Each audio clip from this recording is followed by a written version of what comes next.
ونصلي على رسوله الكريم أما بعد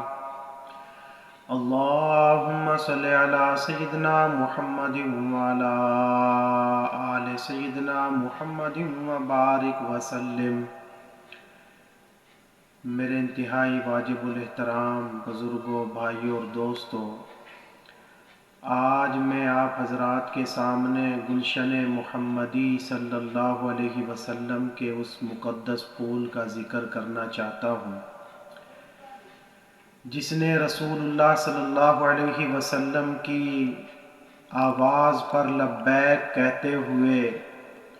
اللہ رب العزت کے راستے میں اپنی جان کو قربان کر دیا، اور اللہ کے حکم سے شہید ہونے کے بعد اللہ کے فرشتوں نے ان صحابی رضی اللہ تعالی عنہ کو غسل دیا۔ وہ عظیم انسان ہیں جن کا لقب اللہ کے نبی صلی اللہ علیہ وسلم نے غسیل الملائکہ فرمایا ہے، سیدنا حنظلہ رضی اللہ تعالی عنہ۔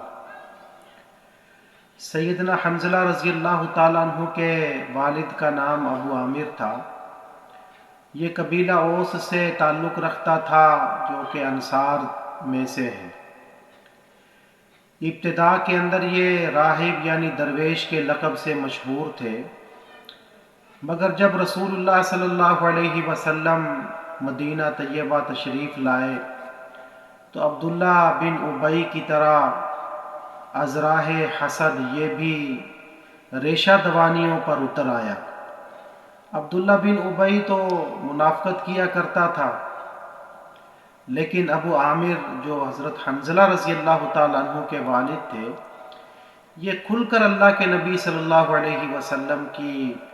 اور آپ کے صحابہ کرام رضی اللہ تعالیٰ عنہ کی مخالفت کیا کرتا تھا۔ چنانچہ یہ مدینہ چھوڑ کر مکہ آ گیا اور احد والے دن قریش کے ساتھ مل کر اللہ کے نبی صلی اللہ علیہ وسلم کے مقابلے میں احد کے مقام پہ آتا ہے۔ فتح مکہ کے بعد کیسر روم کے پاس چلا گیا اور وہیں پہ اس کی موت واقع ہوتی ہے۔ اللہ کی شان دیکھیں جو اللہ تعالیٰ قرآن کریم میں ارشاد فرماتا ہے، یخرج الحی من المیت ویخرج المیت من الحی، کہ اللہ تعالیٰ تو وہ عظیم ذات ہے، عظیم پروردگار ہے، عظیم الشان قدرت والا ہے، جو زندہ سے مردے کو نکالتا ہے، مردے سے زندے کو نکالتا ہے۔ تو اس اللہ کی شان دیکھیں کہ جو عبداللہ بن ابی رسول اللہ صلی اللہ علیہ وسلم کا سب سے بڑا مخالف تھا، اسلام کا سب سے بڑا دشمن شمار ہوتا تھا، سب سے بڑا اللہ کے نبی صلی اللہ علیہ وسلم کے راستے میں رکاوٹیں ڈالنے والا تھا، اس عبداللہ بن ابی کا بیٹا، اس کا نام بھی عبداللہ تھا، باپ اور بیٹا دونوں کا نام عبداللہ تھا۔ اللہ تعالیٰ نے اس منافق کے بیٹے عبداللہ کو مومن صادق ثابت فرما دی، وہ مسلمان ہو جاتے ہیں۔ اسی طرح یہ جو ابو عامر تھا، اس کا بیٹا سیدنا حنظلہ رضی اللہ تعالی عنہ، اللہ تعالیٰ نے ان کو بھی ہدایت نصیب فرمائی اور اپنے راستے میں جان قربان کرنے والا ایک مثالی انسان بنا دیا۔ چنانچہ سیدنا حنظلہ رضی اللہ تعالی عنہ ان کی شادی ہوتی ہے، ایک رات یہ حقوق زوجیت ادا فرماتے ہیں، بیوی کے پاس تھے۔ ادھر غزوہ احد کے لیے اللہ کے نبی صلی اللہ علیہ وسلم کی طرف سے اعلان ہوتا ہے اور کوچ کرنے کا حکم ہوتا ہے کہ نکلو نکلو۔ سیدنا حنظلہ رضی اللہ تعالیٰ عنہ ان کو غسل کی ضرورت بھی تھی، یہ جنابت کے ساتھ تھے، لیکن جب اللہ کے نبی صلی اللہ علیہ وسلم کی آواز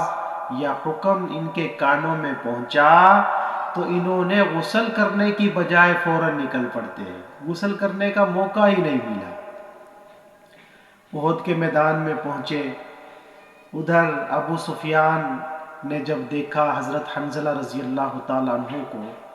چونکہ بدر کے میدان میں ابو سفیان کا ایک بیٹا، اس کا نام بھی حنظلہ تھا، وہ مارا گیا، تو جب اس نے آج کے دن احد کے میدان میں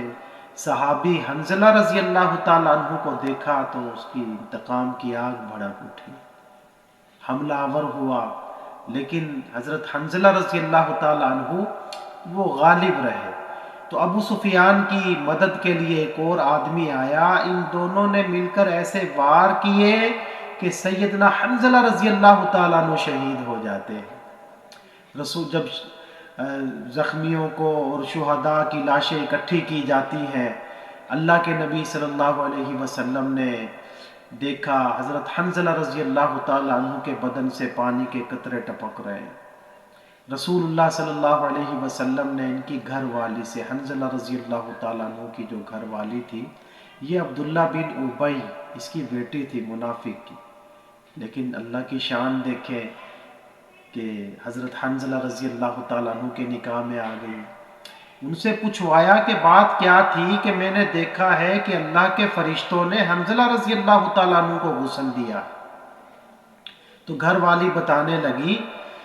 کہ اللہ کے نبی حنظلہ رضی اللہ تعالیٰ عنہ جنابت کے ساتھ تھے، ان کو غسل کی ضرورت تھی لیکن وہ غسل نہ کر پائے، ان کو موقع ہی نہیں ملا غسل کرنے کا۔ تو